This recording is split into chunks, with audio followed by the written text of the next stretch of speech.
All right, boys and girls, we are back with another edition of The Big Ben Show. I'm your host, Ben Domenech. You can follow me on X at bdomenech. Follow the show, as always, on X and on Instagram at Big Ben Show Fox. You'll find clips and all sorts of other additional stuff there. I hope that you will leave a comment, and I hope that you'll rate and review us wherever you get your podcasts.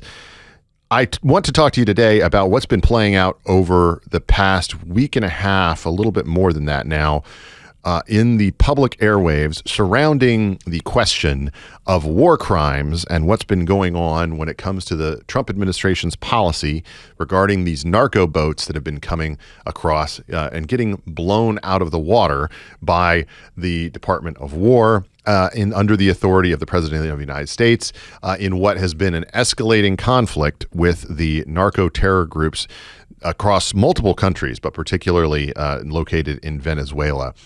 This was something that bled into a conversation prior to Thanksgiving that seemed to inform the attempt by a number of different Democrat officials, most prominent among them Mark Kelly, who used their military authority and background, whether it be in the armed services or in the CIA, to go out and to make a video that seemed to come out of nowhere, essentially making the argument that if you are a member of the armed forces, if you are somebody who serves underneath the auspices of the commander-in-chief, have an obligation to not follow any order that is illegal.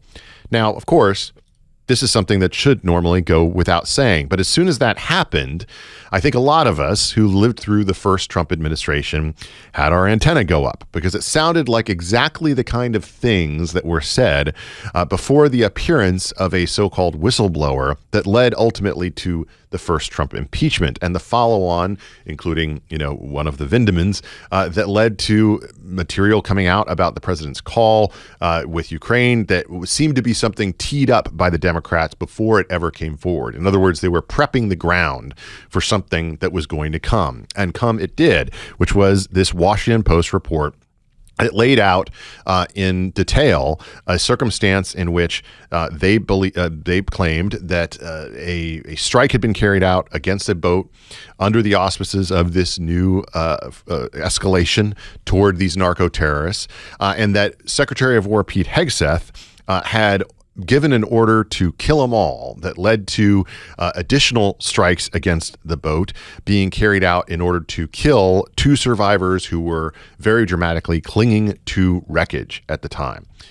Now, we saw this play out on the airwaves across, a number of different programs as Senator Kelly took to the friendly media of NBC and the likes to make his case, and also to demand that every member, essentially, of the armed forces become a lawyer, that they put on their hat of legal expertise in the moment when they are given an order in order to decide whether it's something that they need to follow or not. But as it turned out, that wasn't a question that Senator Kelly himself could answer to Meet the Press's Kristen Welker. You can certainly go to the judge, advocate generals, the lawyers, and have a discussion about it. If you don't have time, you just say simply, I'm not going to do that. That's against the law. It puts a lot of burden on the troops to make a decision in real time. It puts a tremendous amount of burden on officers in the military, but that is their responsibility.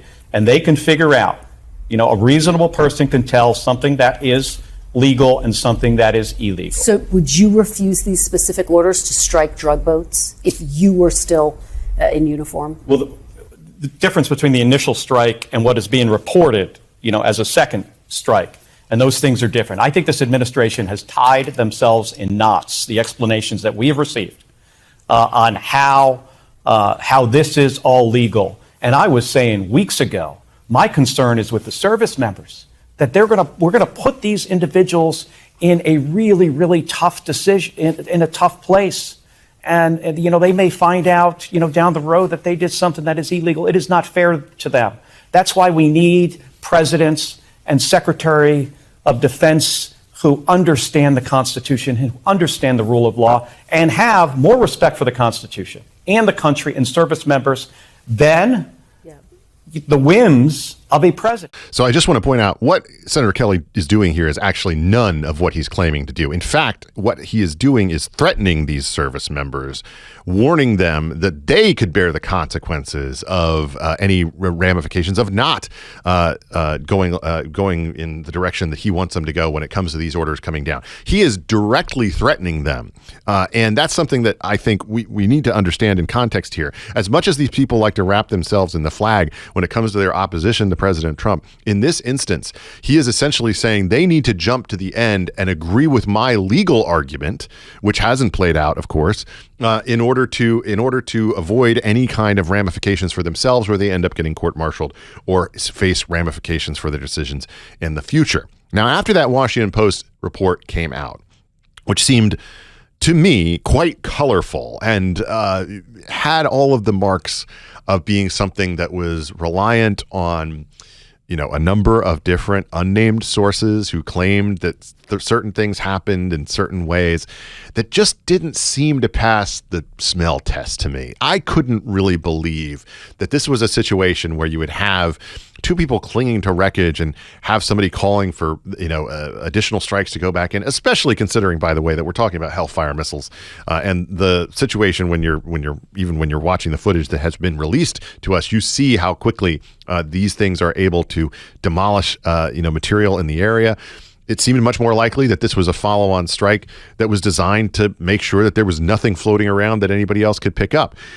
And that's what the New York Times, in a 4-bylined piece, reported not far after, essentially that in reality, this was not some additional order given by Pete Hegseth. It was actually the approach used by the admiral in question in order to make sure that this boat had been thoroughly eradicated. And you can take it up with that strategy if you want to analyze the use of these missiles.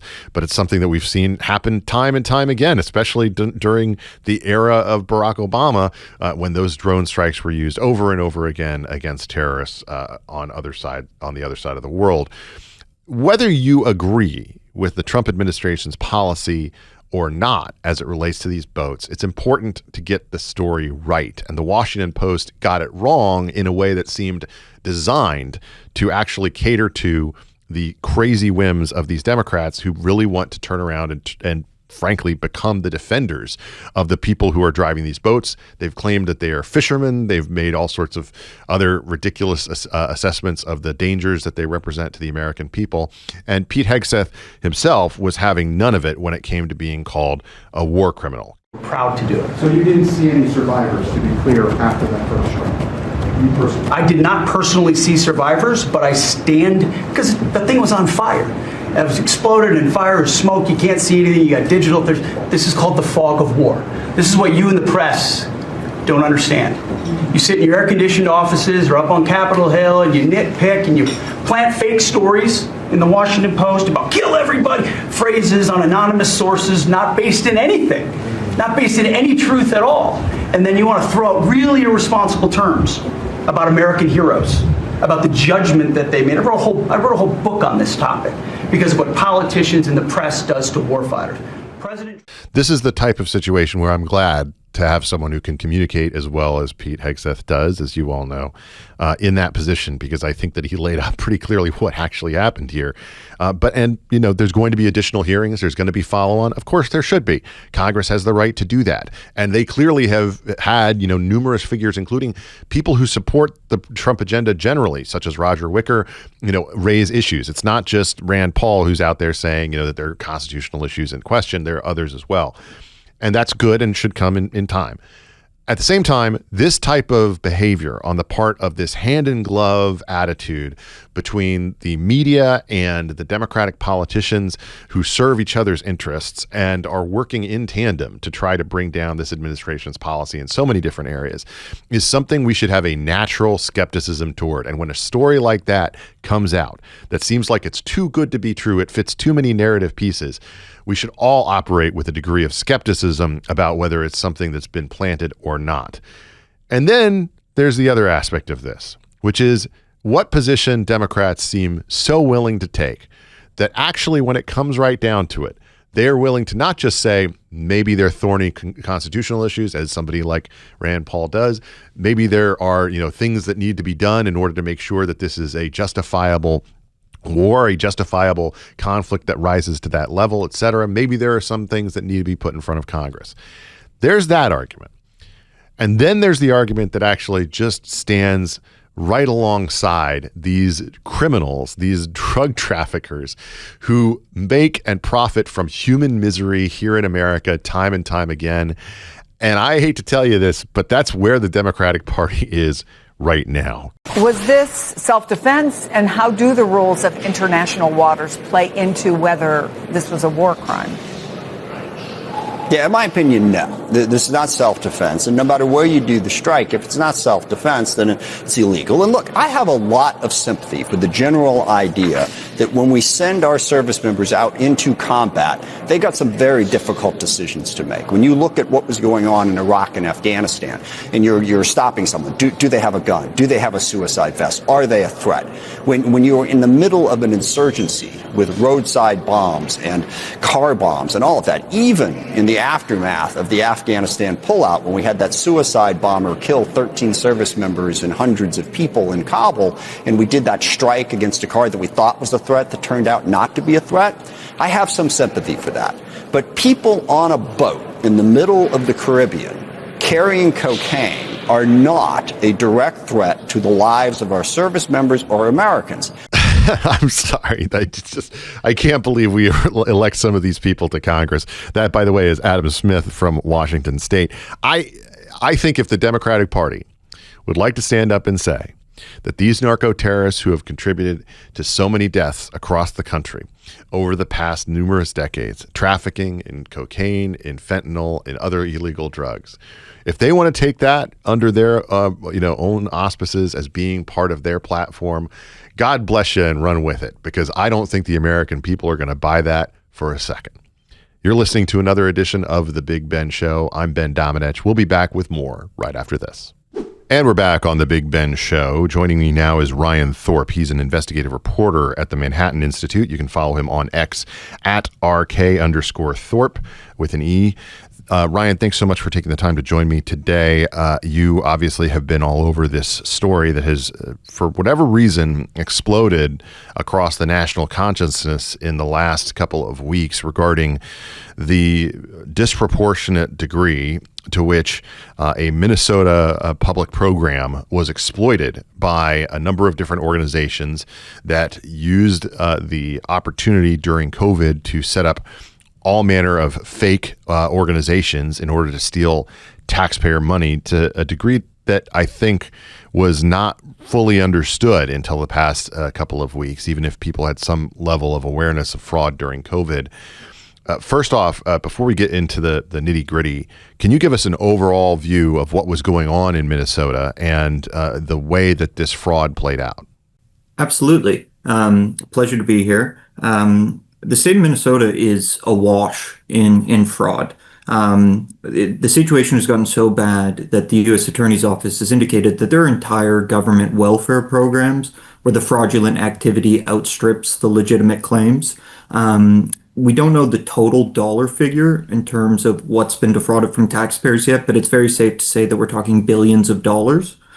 The large-scale fraud rings that have been exposed to date have been heavily concentrated in Minnesota's Somali community. It is home to the largest population of Somalis outside of Somalia itself. And this was very apparent to me pretty quickly in the reporting process for this piece, but it struck me that it was kind of an inconvenient fact that progressive politicians in Minnesota, I would also say progressive media in the state, was just really unwilling or unable to confront.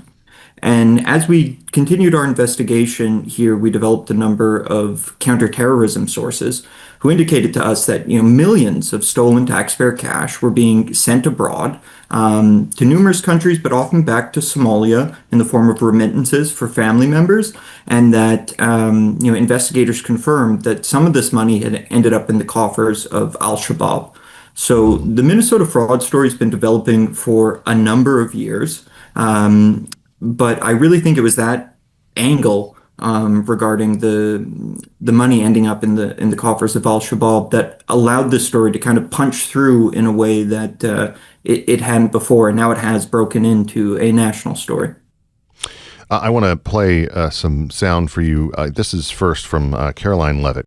I'll tell you what does not add to our nation's character and integrity is refugees who come here under the alleged plight of asylum and fleeing persecution, and then come to the United States to abuse our system and rip off American taxpayers. And as I pointed out, the New York Times, to their credit, it was about 6 months too late, but they did write about how Somali immigrants in Minnesota have been ripping off American taxpayers. In fact, 86 people have been charged in a rampant and widespread fraud scheme spanning multiple programs in Minnesota.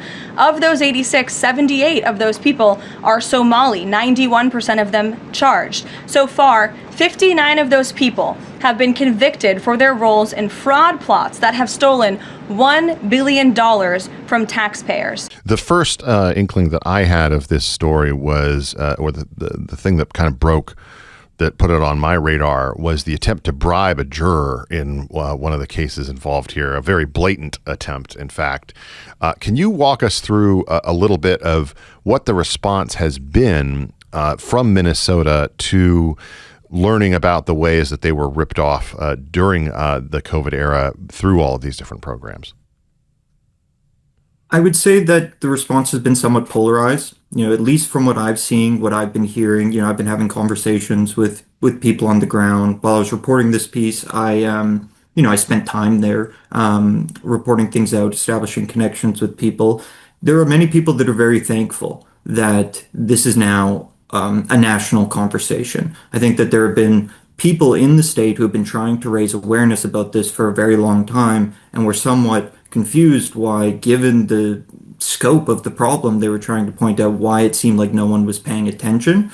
On the other hand, we've also seen, Democratic political officials accusing people talking about this of racism, which is also something that we've seen in these fraud cases themselves. The Somali community in Minnesota learned that they could cynically deploy accusations of racism as a shield when people started asking questions about these fraud rings that were being uncovered.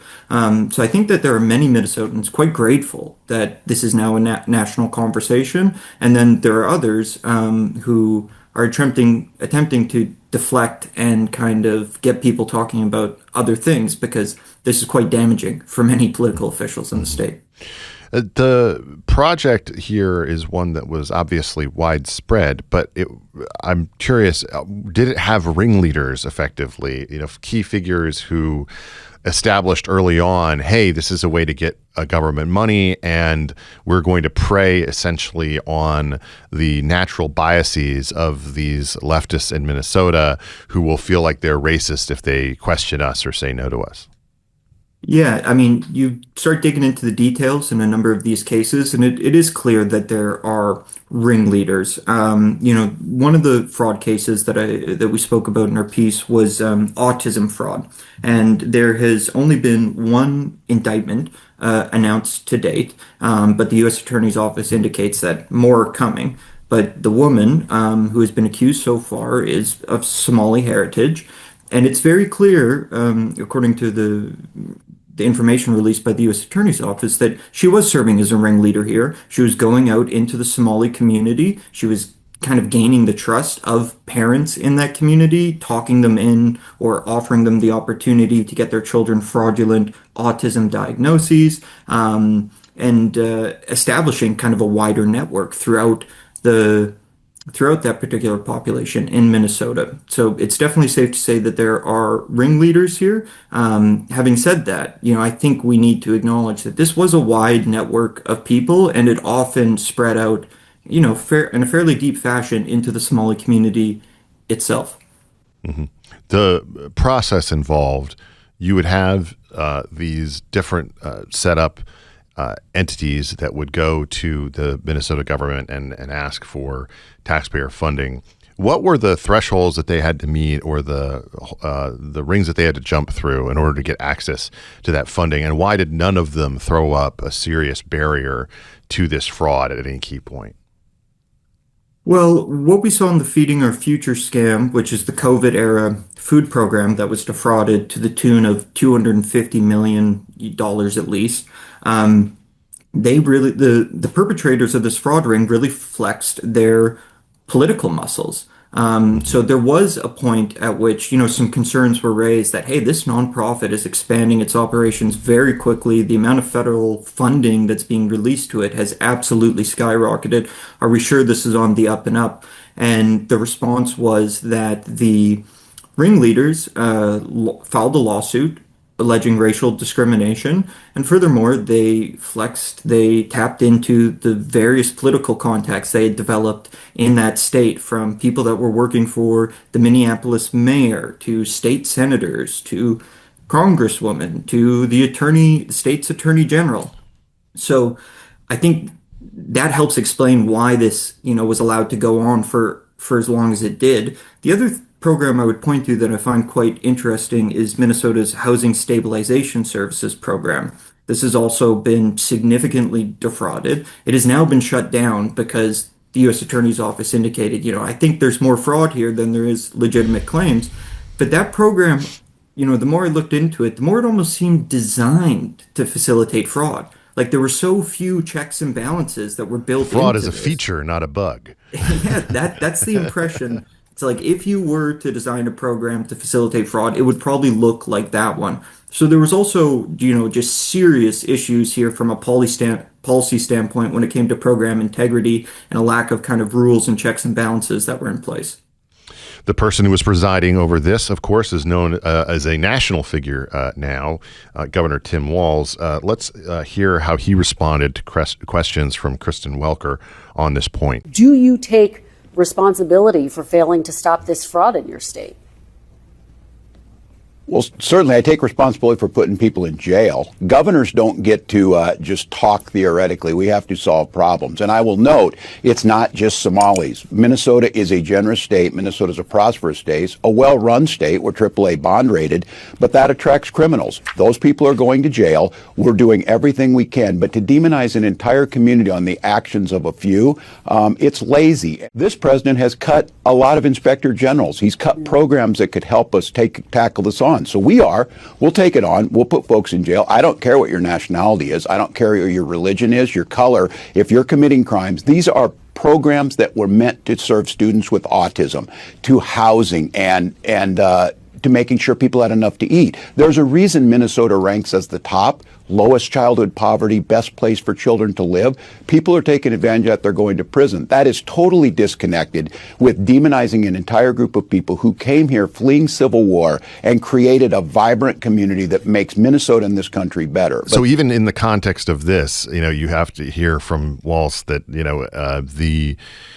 he's got to do all this throat clearing to basically say, oh, but the community is great and we're not painting with a broad brush, when this clearly was driven by a group of people who understood that they could leverage the woke agenda of the left, my words, not yours, to essentially gain access to services without having to meet the same kind of or answer the same kind of questions that typical people would have when they go through these programs, because of the perception that denial would be an act of racism. Do you believe that there's going to be any consequence to this in terms of the policies of a state like Minnesota, given that this is kind of proven, if you leave these things open, if you leave a lot of money out there, you can't count on the normal restraint of Minnesotans known throughout the land to be the kind of thing that prevents the fraud that you could expect from people who have lived and grown up in these communities, as opposed to those who have come there as refugees, et cetera, and are seeking to take advantage of them. I mean, there certainly needs to be, Minnesota needs to go back to the drawing board when it comes to how it's delivering these policies and the checks and balances that are put in place.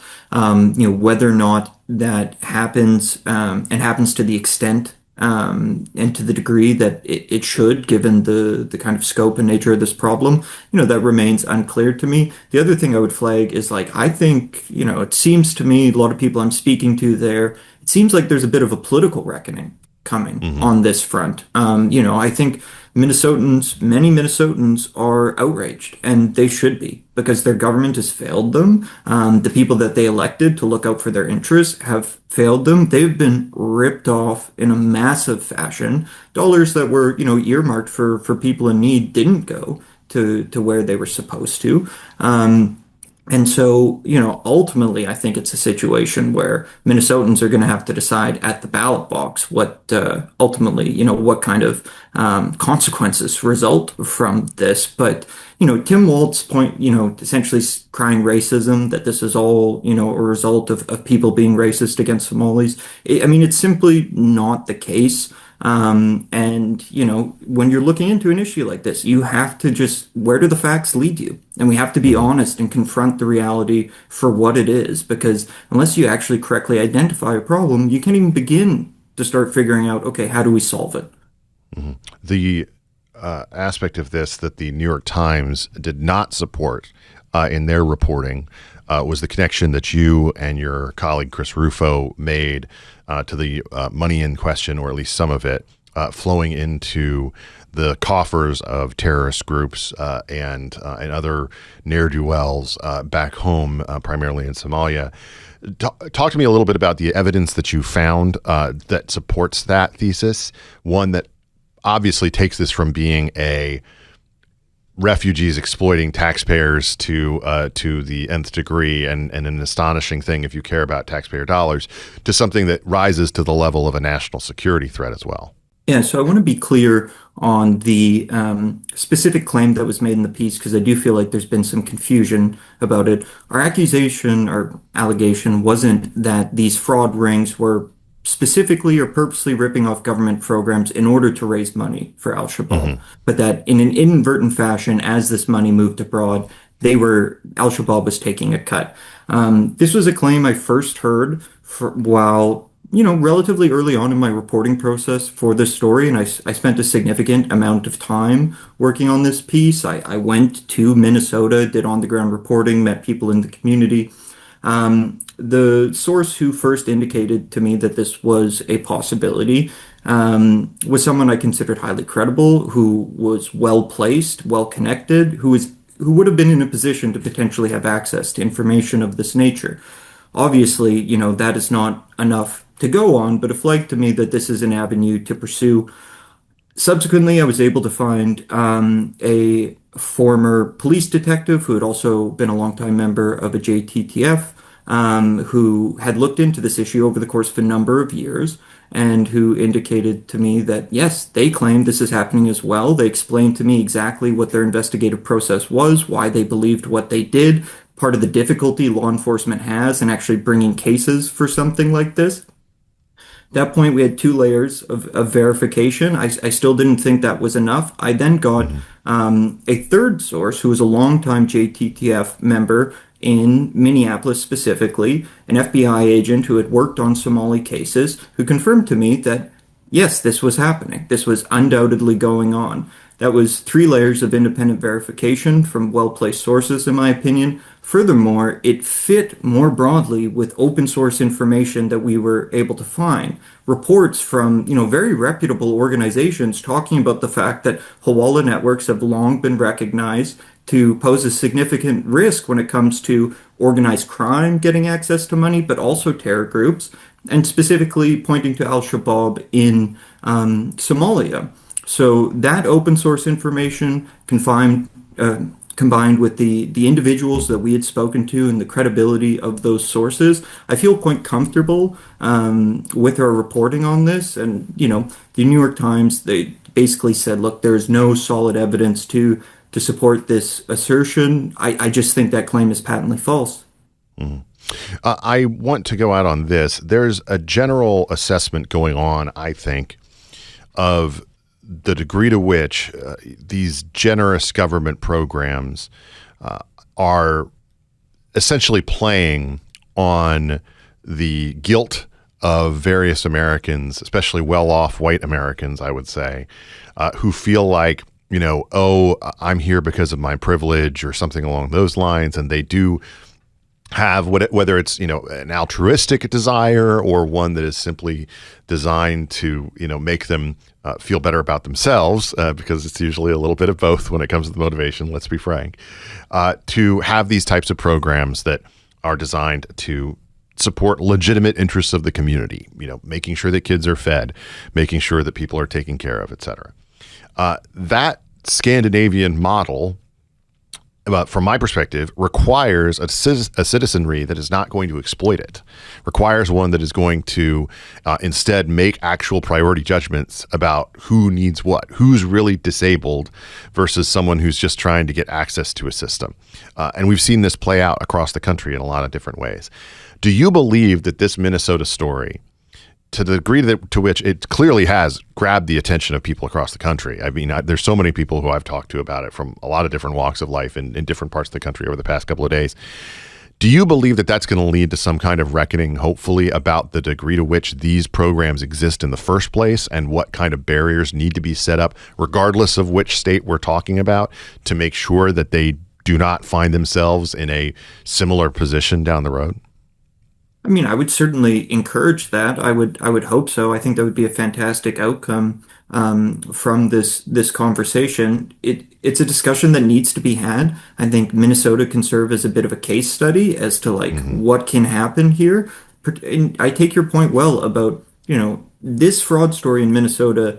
It is also a story about a clash of cultures. It is about a low trust culture colliding with a very high trust, government welfare, social safety net. And, you think about it from the perspective of, the people in the Somali community, they've fled a war-torn kind of failed state. They've likely spent time in a refugee camp before they get over here. I imagine in those situations, you have to be pretty resourceful. You probably kind of have to be looking out for number one. They have a different relationship to government than, people traditionally do in Minnesota. And it's also a very tribal, clan-based, and quite frankly, fairly insular community as well. And when that collides with, this high trust government social safety net, these government welfare programs, it is literally unsurprising that we've ended up where we have. And so more conversation about that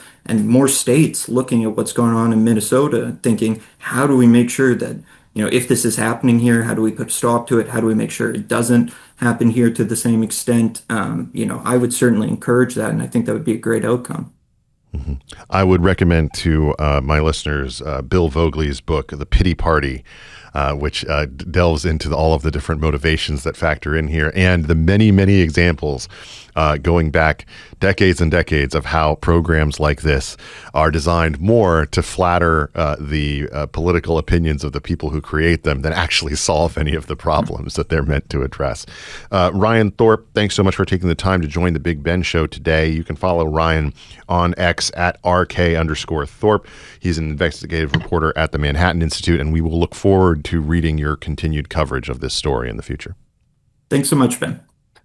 Happy to be joined on the Big Ben Show today by Aimee Huber. She's the executive director at First Choice Women's Resource Centers. You can find out more about them at firstchoicefriends.org. That's first with one ST, choicefriends.org. Also, Gabby McIntyre, who's an attorney with the Alliance Defending Freedom. You can find out more about this case that we're about to talk about at adflegal.org. I listened to the oral argument in front of the Supreme Court yesterday. Give me, Aimee, just your initial reactions to what you heard from the justices, and then I'd like to get into a little bit more of the details from the case. This was obviously something that has been debated, and so people may be familiar with it to a certain degree. But what did you think the key points were that the Supreme Court brought forward during the oral arguments yesterday? Certainly. First of all, I can say it was just surreal to be there. Mm-hmm. I've never been in the U.S. Supreme Court. And so I had to pinch myself many times. Not even as a tourist. I feel like I should go on a tour soon to see more of it. But to just sit there and realize that this was our case, a pregnancy center from New Jersey, was just amazing. Mm-hmm. And so the key points I thought were brought forward very well by Aaron Hawley, who did our oral argument, and the questions from the justices really seemed to get to the substance of the case, which is that our First Amendment rights were being violated by an unlawful subpoena from the Attorney General. So just in context, the Attorney General in New Jersey starts to go after you when? What's the first indication that you're basically being targeted in a way that is designed, obviously, from, I think, any rational perspective to create pressure on your donors and the like? It was November 15th, 2023, when a representative from the Attorney General's office came to my office and issued me the subpoena commanding us to release up to 10 years of documentation on our donor communications, our advertising, and even our donors' identities. So our legal battle started a little over 2 years ago. And First Choice Women's Resource Centers, how long had you been a part of that? I just celebrated my 35th anniversary there. Great. And our ministry has been in existence for 40 years. In terms of how many people, how many women you deal with in the encompassing sort of roles that you have, what sort of numbers are we talking about? We have served over 36,000 women in our 40 years and their families. And the services you provide, I assume, are typical of pregnancy centers along these lines?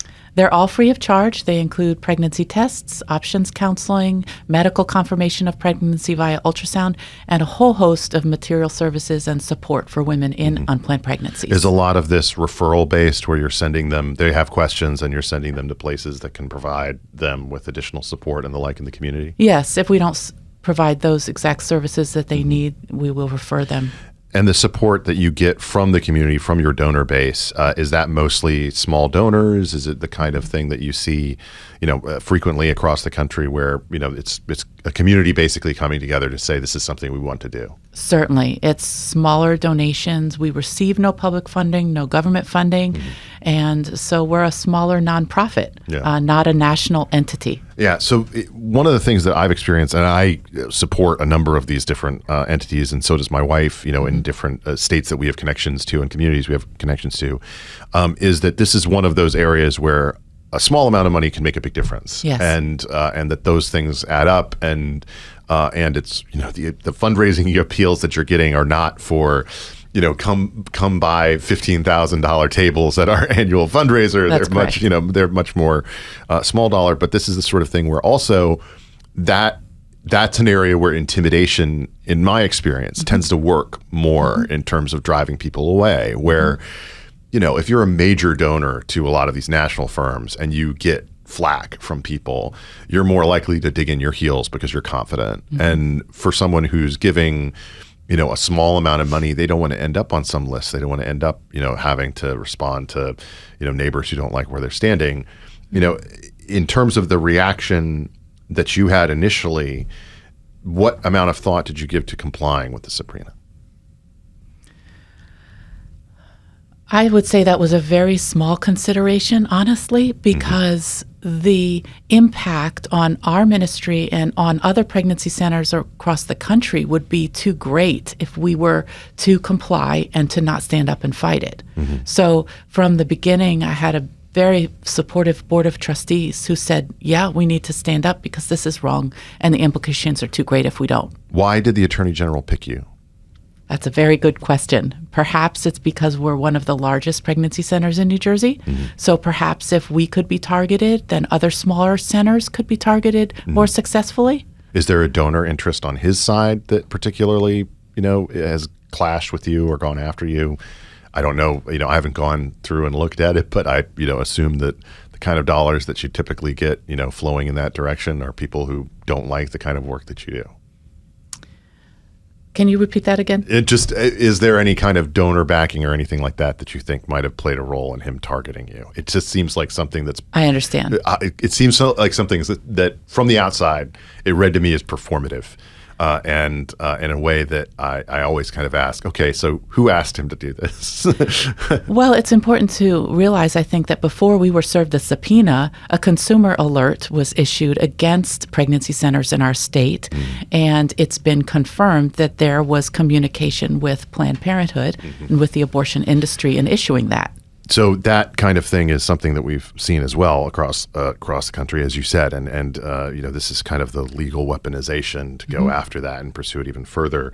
In terms of ADF's role in this, Gabby, when did you first become familiar with the case? Yeah, so it was pretty immediately after the subpoena was issued. We got into contact with Aimee, and you could kind of see the writing on the wall, especially given the Attorney General's open hostility towards pregnancy resource centers and pro-life groups in general. And especially, after the Dobbs decision was leaked back in 2022, we saw an increase in hostility just generally towards pregnancy resource centers and pro-life groups. There were fire bombings. There were threats made to individuals who staffed those organizations. And leadership in those organizations. And so when you see a demand, for example, for the names and the contact information of an organization's donors coming from a very openly hostile attorney general, that raises a lot of red flags. And we saw those from the very beginning. There's also, I think when people hear a subpoena of donors in this case, it's important to make clear that this was not just about getting the names of people who'd given you money. This was about getting access to everything that you had done over the previous decade. Is that something that you've seen before in any case, either of you? Because that seemed to me to be pretty. That's an enormous burden on a relatively, Yes. Not small, but small by the comparison to the people coming after you organization. Yeah, this was my first time coming across a subpoena like this, but it's, the subpoena, you're exactly right. It was extremely broad and sweeping. It asked for up to 10 years worth of sensitive information, including that information about donors, their names, their addresses, their phone numbers, the last known place of employment.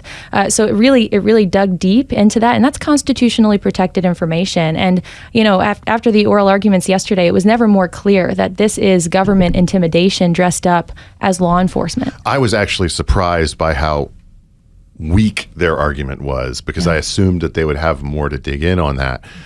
What justification did they ever offer for this level of intrusion into the way that you have these relationships with largely small donors across the state and the like?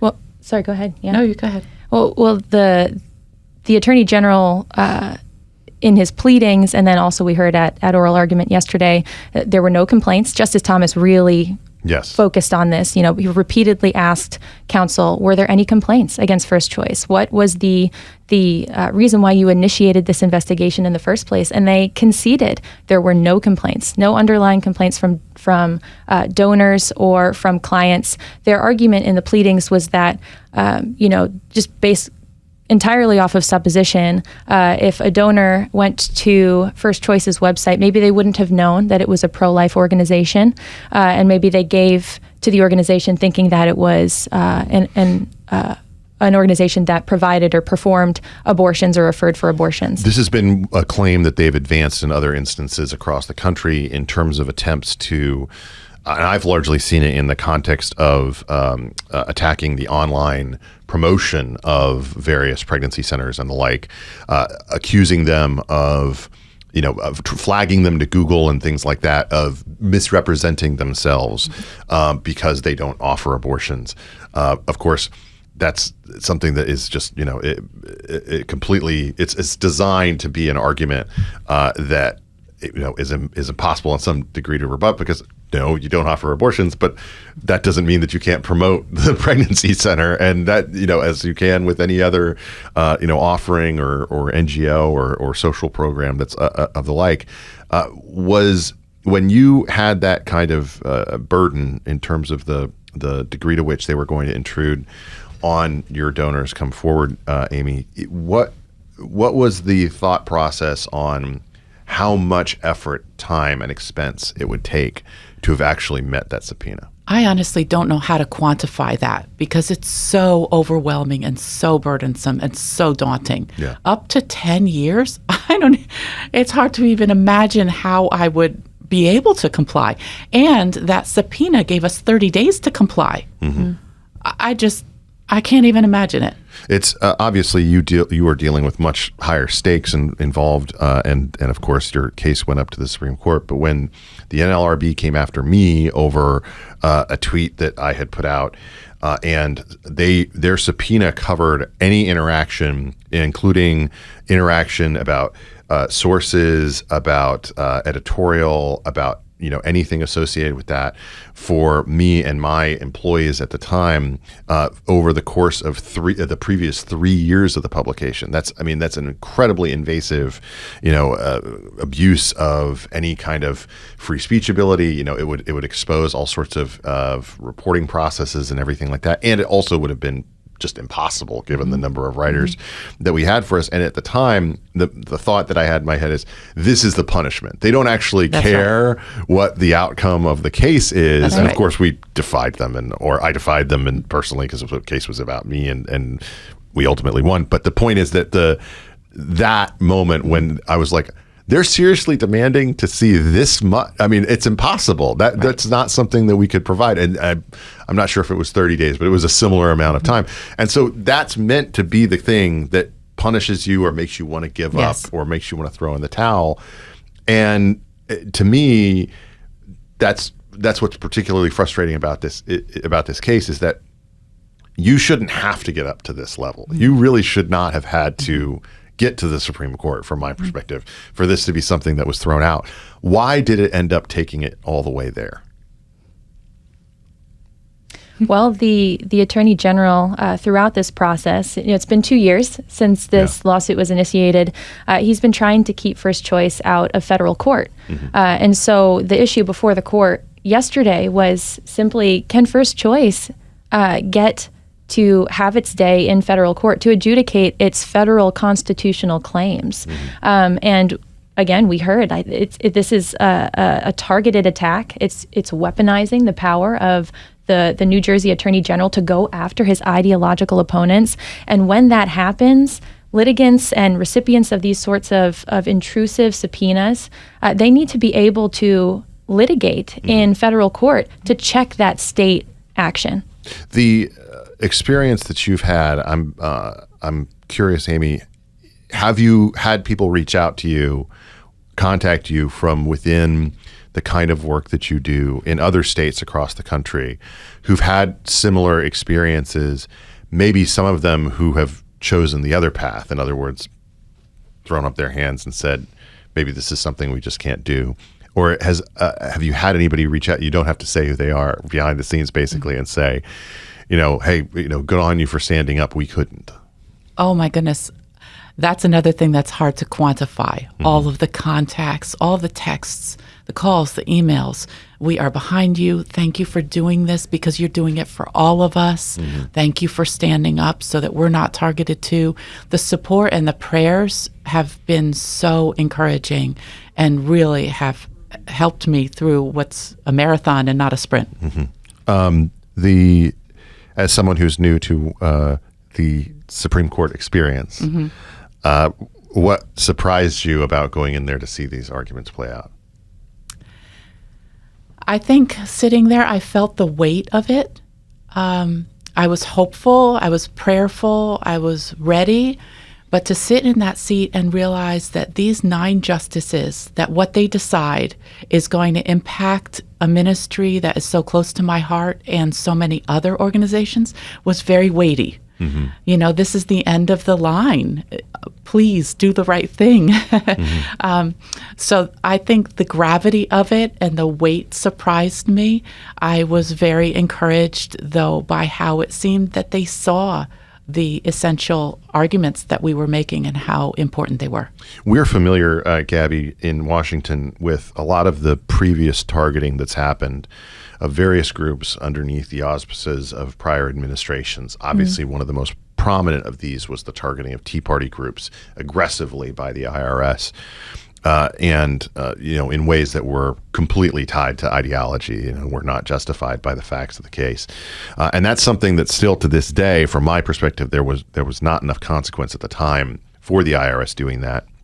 And there's been, I think, additional instances since of abuse of power that is essentially by bureaucrats, as opposed to we think about it mostly in the context of elected officials, but the enabling of bureaucrats to basically ruin the businesses and lives of lots of people across the country at the federal level, I think is familiar. What is less familiar is the ability of state actors to do so. Yeah. Is this something that ADF is tracking generally as being something that is an increasing trend across the country? Yeah, and especially in the context of pregnancy centers and pro-life groups, this is part of a larger trend of hostility that we see. And I mentioned, after the Dobbs leak, all of the threats and the actions taken against these pregnancy centers. And then you see government actors in states like New York, California, Washington, Delaware, Vermont, New Jersey, instead of coming alongside these pregnancy centers, which are providing vital resources to women and families in their communities and supporting them,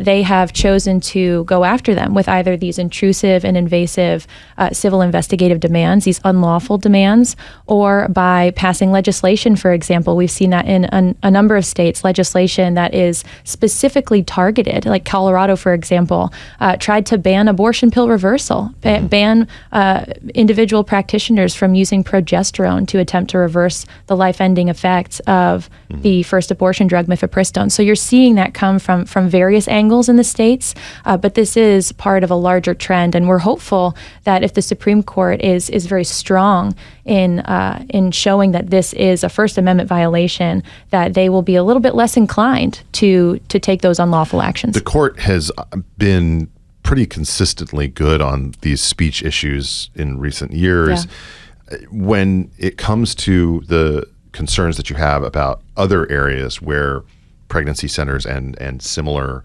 entities are being targeted, where do your other concerns lie beyond kind of the donor issue? We mentioned, for instance, the flagging of different places when it comes to promotion. Are you concerned that states are going to try to get around or find some loophole that effectively allows them to, if they can't shut them down, shut them up when it comes to the promotion of these centers and the like? Mm-hmm. Yeah, we've been seeing that in a number of states. As I mentioned, there's these civil investigative demands and these subpoenas that are attempting to intimidate and harass these pregnancy centers. But then there's more targeted attacks, too, on specific speech. For example, in New York, we actually just got a really great ruling a few days ago on the eve of these arguments in the Nifla versus James case, where the Attorney General in New York is attempting to stop pregnancy resource centers from just simply talking about abortion pill reversal. That's the same thing that I was mentioning in Colorado that they tried to ban the practice of. It's literally just using progesterone, supplemental progesterone, to attempt to give a woman an option to try to save her child if she chooses to do that. And so we see these targeted attacks on pregnancy resource centers. They're coming after their speech. They're coming after their actions, trying to stop them from practicing their religious convictions. That's the case out of Colorado. And then in the case of these investigative demands, we're seeing that in California. We saw it in Washington, in New Jersey, obviously, in this case. And so it paints a broader picture as well. Like even the East ACLU, for example, filed an amicus brief or a friend of the court brief in this case, because they realize if a state attorney general on this side of the aisle can come after First Choice, they can come after me as well. I'm not going to ask you to say this, but the amount of throat clearing in that filing was just like, it was just very evident that it was like, okay, we don't really agree with this, we don't really want to go along with this, but we have to say this because it would go against everything else that we claim to stand for. But when it comes to, you mentioned the religious side of this, do you see a situation where more of these groups, and I should ask, is for First Choice, does it have an actual religious affiliation, or is it broad based? Yes, we're a Christian ministry. A Christian ministry, but you're not tied to a specific diocese or a specific branch of Christianity. No, we're faith based, but all different churches support us. It makes me wonder if we're going to see a trend where more of these entities like yours try to take more shelter in a closer relationship with a church or something along those lines as a defense mechanism against some of this, because of the nature of some of these fights, and obviously the court is the way that it is now, but it may not last that way forever when it comes to the free speech side of things. Does the religious side of this argument offer more protection for some of these entities than just making the speech argument? It certainly could. It's one of a few claims that we brought originally. Of course, it's been 2 years, so we haven't actually litigated the free exercise claims, but it does provide another avenue to challenge, especially under the First Amendment. The First Amendment is just a little different, right? So you have this chilling aspect. You probably heard it quite a few times during the argument yesterday. Yes. If exercising... Was I listening to a Coors Light commercial at some point this the mountains blue? Yeah, it's a little bit nuanced, but what it boils down to is, is the government doing something that makes exercising your First Amendment rights scary? Yeah. You don't have to wait until they actually physically stop you from associating, physically stop you from speaking. If it changes your behavior in that way under the First Amendment, then that is itself actionable, and that gets you into federal court. And so the religious component does add an extra claim.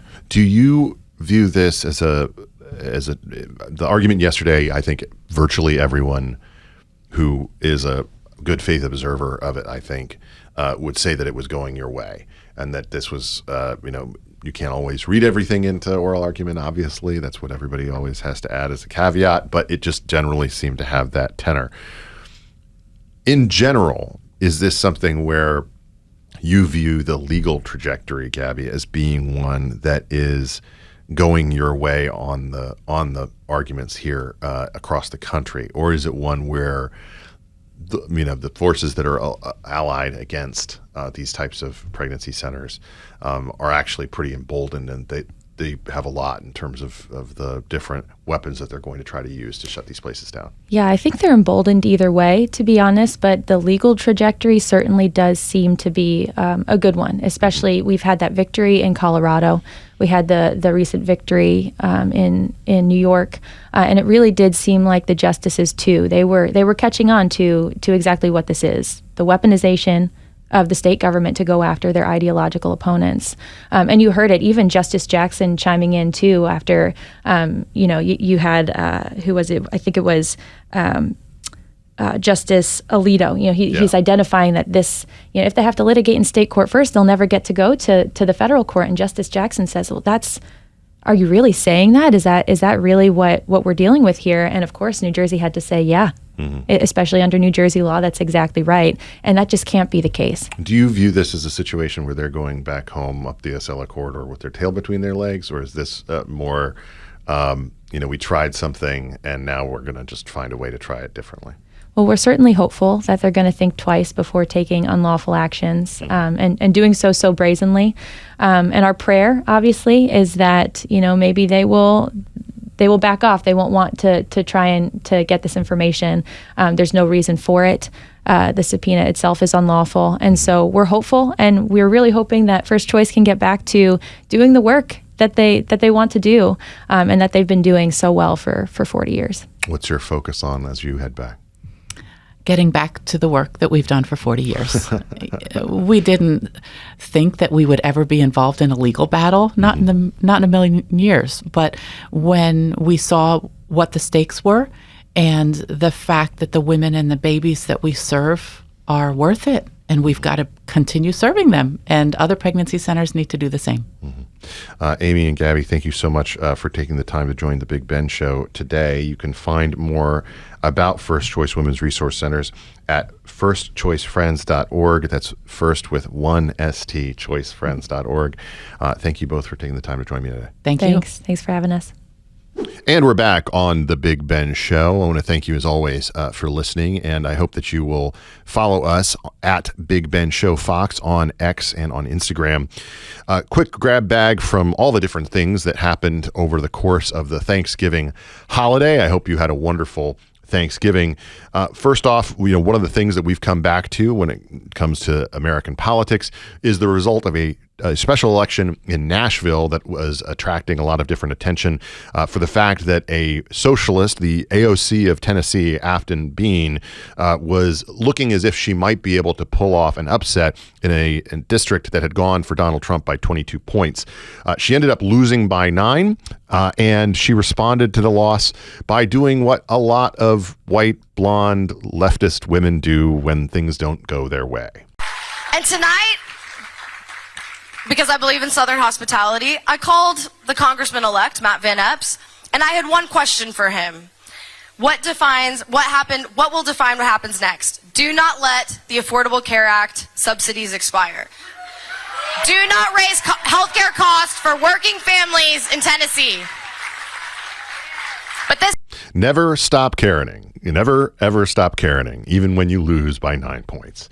Other things that happened, obviously, over Thanksgiving, we had the end to the long, drawn-out and, frankly, hilarious Lane Kiffin drama, which has led to numerous people coming out to tell crazy stories from his time at Ole Miss, including people who were complaining about his behavior at Hot Yoga, where he was apparently insisting on more Britney-heavy music lists and the like.